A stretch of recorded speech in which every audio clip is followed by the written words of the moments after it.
महाराष्ट्राचं आराध्य दैवत छत्रपती शिवाजी महाराज, भारतरत्न डॉक्टर बाबासाहेब आंबेडकर, तुमच्या आणि आमच्या मनातला आवाज वस्ताद लहुजी साळवे, लोकशाहीर अण्णाभाऊ साठे आणि समस्त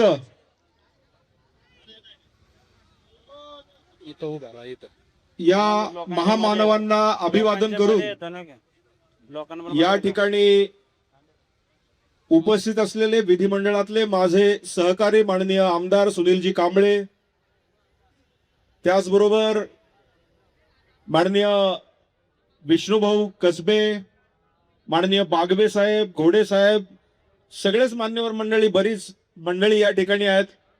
माझे मित्र माननीय नितीनजी दिनकर आहेत, आपले या भागातील सातत्यानं कायमस्वरूपीचे नगरसेवक असं म्हटलं तरी वावगं ठरणार नाही. ते शेंडगे साहेब आहेत, साठे साहेब आहेत आणि सगळेच या अहिल्या नगर मधील माझे सर्व बांधव, कार्यकर्ते. मगाशी मी आल्यानंतर या ठिकाणी थांबलो आणि आल्यानंतर काळुके साहेब आणि भारत पवार यांचेही फोन आले. ते म्हटले की बाबा चला, नगरचे सुपुत्र आहेत अमित गोरखे यांचं या ठिकाणी आगमन झालंय. मी त्यांना सांगितलं मी नगरचा सुपुत्र नाहीये, मी महाराष्ट्राचा सुपुत्र आहे. नगर जरी माझं गाव असलं तरी मी महाराष्ट्राचा सुपुत्र आहे. आणि या अहिल्यानगरमध्ये ज्या अहिल्या देवींचा इतिहास संपूर्ण महाराष्ट्रात नाही तर भारतात जपला जातो, त्या अहिल्यानगरमध्ये माझ्या माता भगिनी आज या ठिकाणी उन्हात बसलेले, त्यांच्यासाठी जोरदार टाळ्या वाजवल्या पाहिजे. आज मी बघतोय माझ्या आईच्या वयाच्या, आजीच्या वयाच्या या ठिकाणी भगिनी या ठिकाणी बसलेल्या आहेत, माता बसलेल्या आहेत.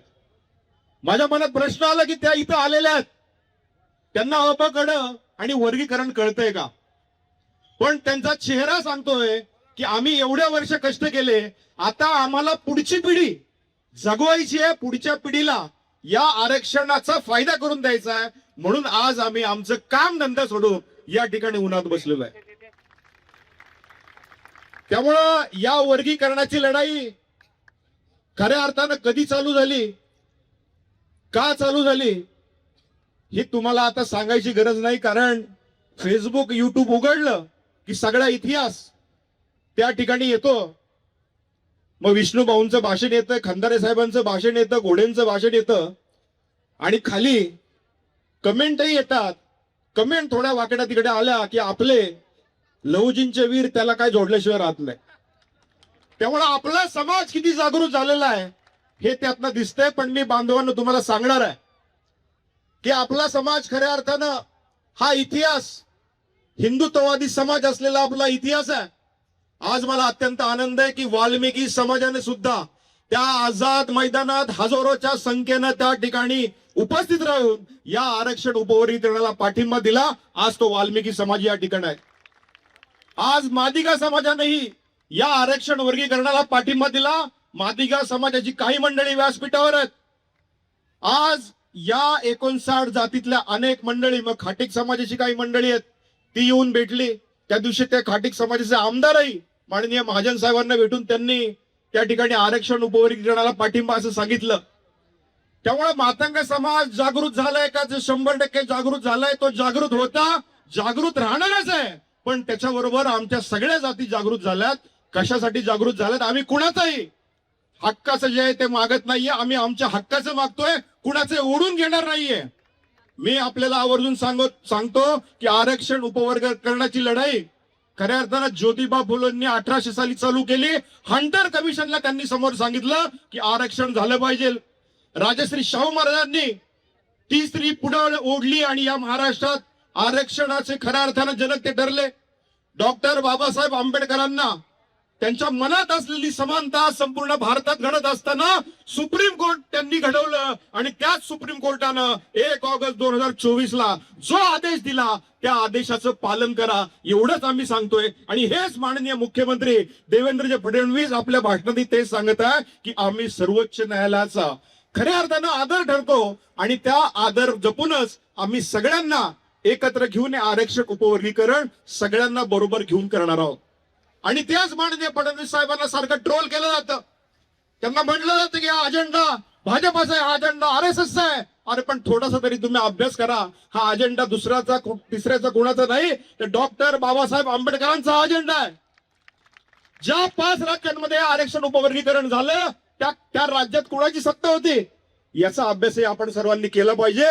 मला यातनं एवढंच सांगायचं की आज आपल्याला इथं पुढे आणखी या कलेक्टर ऑफिस पर्यंत जायचंय. त्यामुळे मी जास्त बोलणार नाही, पण मी आपल्याला आवर्जून सांगतो की या आरक्षण उपवर्गीकरणाची सुरुवात या महाराष्ट्रात झाली 2 वर्षापूर्वी. मला अत्यंत आनंद आहे तुमच्या सर्वांच्या आशीर्वादानं या 28 तारखेला माझे 2 वर्ष या विधिमंडळातली पूर्ण होत आहेत. आणि त्या 2 वर्षापूर्वी पहिल्यांदा त्या विधिमंडळात आरक्षण उपवर्गीकरणाचा विषय मी मांडला आणि वर्ष 1.5 वर्ष कुणीही त्या विषयात हातच घातला नव्हता. कारण आरक्षण उपवर्गीकरण हे एवढ्या झपाट्याने पुढे जाईल असं वाटलं नव्हतं. पण तुम्ही लक्षात घ्या 2 वर्षात बागवे साहेब 2 वर्षामध्ये सरकार भारतीय जनता पार्टीचं आल्यानंतर RT ची स्थापना झाली. RTच्या माध्यमातून 25,000 पेक्षा जास्त आपले विद्यार्थी MPSC UPSC ला बसले आणि आपली नाशिकची पहिली कन्या UPSC पास झाली. तिचा सत्कार आपण 1 ऑगस्टला करतोय. त्याचबरोबर महात्मा फुले महामंडळाला पण त्याही महामंडळाला या सरकारनं जास्तीचा निधी दिला. लिडकॉम सारखी चर्मकार महामंडळ आहे त्यालाही याच सरकारनं खऱ्या अर्थानं चांगला निधी दिला. याच सरकारनं अनेक महामंडळांना जे 59 जातींसाठी काम करतायत त्या सगळ्यांना सामावून घेतलं आणि सगळ्यांना एकत्र करून खऱ्या अर्थानं पुढे जाण्याची भूमिका घेतली. तेच हे माननीय देवेंद्रजी फडणवीस यांचं सरकार सगळ्यांसाठी काम करतंय. आणि आमचा विश्वास आहे येणाऱ्या काळामध्ये हे आरक्षण उपवर्गीकरण सगळ्यांच्या संमतीनं चांगल्या पद्धतीनं जाहीर होल्याशिवाय राहणार नाही. त्यामुळे आज मी या निमित्तानं आपल्याला एवढंच सांगणार आहे की आजचा हा अहिल्यानगरचा मोर्चा खऱ्या अर्थानं पश्चिम महाराष्ट्र असेल, विदर्भ असेल, उद्या जळगाव जामोदला मोर्चा आहे, त्यानंतर अमरावतीला मोर्चा आहे. ज्या ज्या ठिकाणी आपले मोर्चे होत आहेत त्या ठिकाणी आपण त्याला पाठिंबा दिला पाहिजे. आणि कुठल्याही पद्धतीनं फेसबुकला सोशल मीडियाला आपण कुठल्याही प्रकारे वाईट कमेंट करू नका. कुणाला बोलायचंय बोलू द्या, कुणाला काही बोलू द्या, आपलं काही जाणार नाही. लक्षात घ्या आज आपल्या मग लहुजींची ताकद आहे, अण्णाभाऊ साठेंचा आशीर्वाद आहे आणि डॉक्टर बाबासाहेब आंबेडकरांनी शिकवलेली समानता आहे. त्यामुळे या समानतेचा आधार घेऊन हे आरक्षण उपवर्गीकरण आपण मागतोय आणि ते आल्यानंतर याचा फायदा सगळ्यांना होणार आहे. आज सगळ्या जातींमध्ये सगळेच नेते, सगळेच कामगार मंडळी असतील, शिक्षण क्षेत्रातली मंडळी असतील, सगळ्यांपर्यंत आरक्षण पोहोचलेलं नाहीये. माझ्याकडे सुनील भाऊ मागच्या आठवड्यामध्ये काही मादिगा मंडळी आली. त्यांनी मला सांगितलंय आमचा समाज महाराष्ट्रात लाखोच्या संख्येने आहे, पण आमचा एकही माणूस सरकारी नोकरीत नाही. आमचा एकही माणूस म्हटले या ठिकाणी पोलीस मध्ये नाही, आम्हाला RTत ना ऍडमिशनही मिळत नाही. आम्ही काय करायचंय म्हणजे आम्ही 1% मध्ये पण नाही. वाल्मिकी समाजाची तीच अवस्था आहे.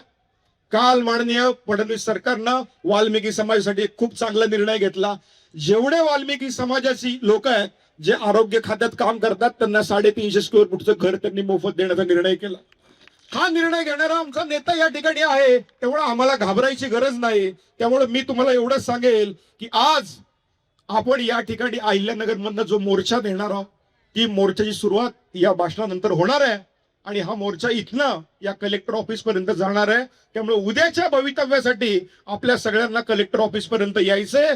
4-4ची लाईन करून तिथपर्यंत तुम्ही चला. मी तुम्हाला एवढंच आश्वस्त करतो हे व्यासपीठ हे कुठल्याही एका पक्षाचं व्यासपीठ नाहीये, हे समानतेचं व्यासपीठ आहे आणि हे उद्याच्या आरक्षणाच्या उपवर्गीकरणाचं व्यासपीठ आहे. त्यामुळे येणाऱ्या काळात आरक्षण उपवर्गीकरणाची लढाई ही अशीच आपल्याला तेवढ ठेवायची आहे. जी जी वेळ येईल त्या वेळेस प्रत्येकानं आपल्याला सगळ्यांच्या मागे उभं राहायचंय. एवढंच बोलतो आणि मी थांबतो.